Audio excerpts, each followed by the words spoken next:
Browns Cutting is an obscure gravel road pass situated in the northwestern corner of Limpopo province near Vaal-Water, quite close to the Botswana border.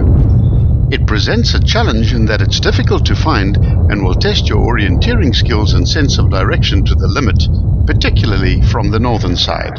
Although the pass itself is not very difficult to negotiate, the approach roads can be quite tricky and some off-road driving experience would be useful.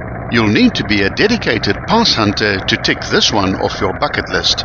Irrespective of whether you approach from the north or the south, do not attempt this pass or its approach roads unless you're driving a high-clearance 4x4 vehicle. It would be better to tackle this route with at least 2 vehicles and all of the necessary recovery equipment.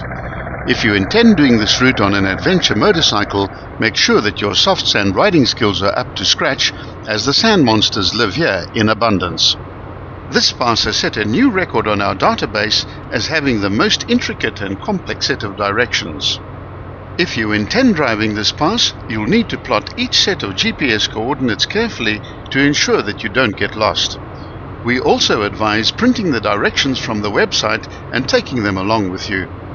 Besides a full set of recovery gear, we also suggest having emergency rations with you, as the nearest town is 60 kilometers away.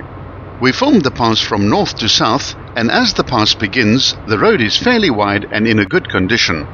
The gradient is gentle at first, and the pass moves through a wide right-hand turn into a westerly heading. A short straight section is then traversed, followed by 2 shallow reverse S-bends as the gradient begins to increase and the road narrows considerably.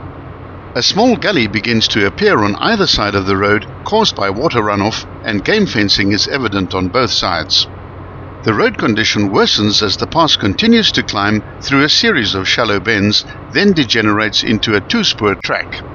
Be particularly careful from this point onwards that you remain in the center of the road, as the water runoff has undercut the road in a number of places, and putting a wheel into a meter-deep hole would not make for an easy recovery. The gradient ramps up as the pass winds its way up the mountain, although it never gets so steep that traction is an issue unless it's wet. If you have oncoming traffic on this section, one of the vehicles will have to reverse to a safe passing point, which would be particularly dangerous given the deep gullies on either side, often hidden by vegetation. Fortunately, this road appears to be seldom used. Deep holes and bumps start to appear on the road, and you'll need to decrease your speed. The last kilometer is the steepest part of the pass. It's also the narrowest, and the road is hemmed in by thick bush and a steep cutting on the left-hand side.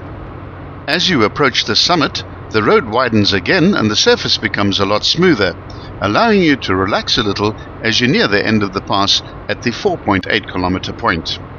If you've approached this pass from the south and you don't intend to do a U-turn to retrace your route, then you must use the instructions for the northern approach given in the text on the website in reverse to extricate yourself from the maze of farm roads and dead ends in this region.